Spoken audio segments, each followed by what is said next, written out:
హైదరాబాద్ పంజాగుట్ట పరిధిలోని హాస్టల్స్లో పోలీసులు తనిఖీలు చేశారు. ఏసీపీ మోహన్ కుమార్ ఆధ్వర్యంలో ప్రత్యేక బృందాలుగా ఏర్పడి 115 హాస్టల్స్లో విస్తృత తనిఖీలు చేశారు. ఇటీవల హాస్టల్స్లో ఉంటూ డ్రగ్స్ సప్లై చేసిన ముఠా పట్టుబడింది. దీంతో హాస్టల్స్లో జరిగే అసాంఘిక కార్యక్రమాలపై తనిఖీలు చేశారు. ఇటీవల అమీర్పేట్లో ఓ హాస్టల్లో హత్య జరిగింది. ఈ అంశానికి సంబంధించి మరింత సమాచారం మా ప్రతినిధి సాయికిరణ్ అందిస్తారు.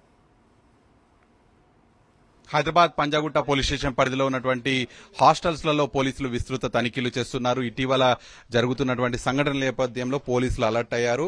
సో ఎక్కడికక్కడ కూడా ముమ్మర తనిఖీలు చేస్తున్నారు. మనం చూస్తున్నాం పంజాగుట్టలో ఉన్నటువంటి పంజాగుట్ట పోలీస్ స్టేషన్ పరిధిలో ఉన్నటువంటి అమీర్పేటలో ఒక హాస్టల్లో తనిఖీలు నిర్వహిస్తున్నారు. ఇక్కడ హాస్టల్స్లలో ఎవరెవరు ఉంటున్నారు, ఎవరెవరు వస్తున్నారు, ఎంతకాలం ఉంటున్నారు, ఇటువంటి అన్ని వివరాలు కూడా సేకరిస్తున్నారు. అలాగే వాళ్ళ బ్యాగ్స్లలో కూడా అన్ని చెక్ చేస్తున్నారు. ఎందుకంటే మనం గత వారమే చూసాము, ఒక రేవ్ పార్టీకి సంబంధించి అక్కడ దొరికినటువంటి డ్రగ్స్ ఆన వాళ్ళు ఏదైతే ఎస్ఆర్ నగర్ లోని వెంకట్ బాయ్స్ హాస్టల్లో ఉంటూ డ్రగ్స్ సప్లై చేసినటువంటి నిందితులను కూడా గుర్తించారు. సో ఈ నేపథ్యంలో హైదరాబాద్ లోని హాస్టల్స్లలో ఉంటూ గాంజాయి డ్రగ్స్ ఇక్కడ ఉండి సేఫ్ గా హైదరాబాద్ లో ఇతర ప్రాంతాలకు తరలిస్తున్నారు. కాబట్టి ఇక్కడ ఉన్నటువంటి అనుమానాస్పద వ్యక్తులను కావచ్చు, వాళ్ళకి సంబంధించినటువంటి బ్యాగ్స్ వివరాలు అన్ని కూడా తనిఖీలు చేస్తున్నారు. దాదాపు పంజాగుట్ట పోలీస్ స్టేషన్ పరిధిలో 115 హాస్టల్స్ ఉంటున్నాయి.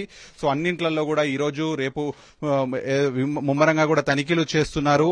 అన్ని వివరాలు తీసుకుంటారు. అలాగే సేఫ్టీ మెజర్స్ ఏ విధంగా ఉన్నాయి, వాళ్ళు సెక్యూరిటీ మెజర్స్ పాటిస్తున్నారా లేదా అనేటువంటిది కూడా పూర్తిగా తనిఖీలు చేస్తున్నటువంటి పరిస్థితిని అయితే చూస్తున్నాము. ముఖ్యంగా సెక్యూరిటీ గార్డ్స్ ఉంటున్నారా ఈ హాస్టల్స్ కి, అయితే సెక్యూరిటీ గార్డ్స్ ఎంతసేపు ఉంటున్నారు, సీసీ కెమెరాలు ఉంటున్నాయా, ఎవరు వస్తున్నారు, ఎవరు పోతున్నారు, ఆ సీసీ కెమెరాలకు బ్యాకప్స్ ఉంటున్నాయా లేదా, ఇవన్నీ కూడా చెక్ చేస్తున్నారు. అయితే మనం చూడొచ్చు విచ్చలవిడిగా కూడా హైదరాబాద్ లో హాస్టల్స్ వెలుస్తున్నాయి. హైదరాబాద్ వ్యాప్తంగా కూడా, అంటే గతంలో 15 ఏళ్ల క్రితం పోలిస్తే ఇప్పుడు హైదరాబాద్ వ్యాప్తి చాలా పెరిగిపోయింది. ఇక్కడికి సాఫ్ట్వేర్ జాబ్ల కోసం కావచ్చు, చదువుల కోసం, ఉద్యోగాల కోసం పెద్ద ఎత్తున హైదరాబాద్ కి వివిధ రాష్ట్రాల నుంచి వస్తున్నారు. ఈ ముసుగులోనే డ్రగ్స్ గంజాయి సప్లై చేసే వాళ్ళు కూడా వస్తున్నారు. కాబట్టి పోలీసులు ముందే అలర్ట్ అయ్యి హాస్టల్స్లలో ఎవరెవరు ఉంటున్నారు ఏంటి అనేటువంటిది ముమ్మర తనిఖీలు చేస్తున్నారు.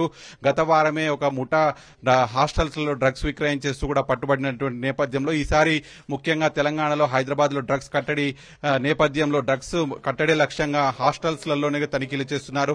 అనుమానం వస్తే మాత్రం అక్కడికక్కడనే డ్రగ్ టెస్టులు కూడా చేయనున్నారు. చూడొచ్చు బీరువాలలో కావచ్చు, అన్ని ప్రాంతాలలో కూడా తనిఖీలు చేస్తున్నారు. ఎక్కడ కూడా చిన్న అనుమానం ఉన్నా కూడా వదిలిపెట్టేది లేదనేటువంటిది అయితే పోలీసులు చెప్తున్నారు. సో పంజాగుట్ట ఏసీపీ మోహన్ కుమార్ ఆధ్వర్యంలో బృందాలన్నీ కూడా విడిపోయి ఎక్కడికక్కడ కూడా తనిఖీలు చేస్తున్నాయి. చూడొచ్చు హాస్టల్స్ మొత్తంగా కూడా జల్లెడ పడుతున్నారు. మనం చూస్తే ఇక్కడ బ్యాగ్ లో అణువు కూడా చెక్ చేస్తున్నటువంటి పరిస్థితి, ఆ దృశ్యాలను కూడా చూస్తున్నటువంటి పరిస్థితి. సో అయితే బెంగళూరులో కూడా ఒక ఘటన చూసాం. బెంగళూరులో కూడా ఒక మర్డర్ జరిగింది, హాస్టల్స్ లోనే జరిగింది. అలాగే ఇటీవల అమీర్పేట్ లో కూడా ఒక మర్డర్ జరిగింది, అయితే హాస్టల్లో ఉన్నటువంటి తోటి వ్యక్తిని చంపేసినటువంటి ఘటన. సో హాస్టల్స్ లలో ఇట్లా అనేక ఘటనలు జరుగుతున్నాయి. కాబట్టి మున్ముందు ఇట్లాంటివి జరగకుండా ఉండేందుకు పోలీసులు అలర్ట్ అయ్యి ముందే అన్ని హాస్టల్స్ లలో కూడా తనిఖీలు చేస్తున్నారు. సో హైదరాబాద్ వ్యాప్తంగానే కాదు, అన్ని 3 కమిషనరేట్ పరిధిలో ఇటువంటి తనిఖీలు జరగాలని అనేది కూడా చాలా మంది రిక్వెస్ట్లు కూడా వెళ్తున్నటువంటి పరిస్థితి ఉంది. వీడియో జర్నలిస్ట్ చందుతో కలిసి సాగిరెడ్డి, సాక్షి న్యూస్, హైదరాబాద్.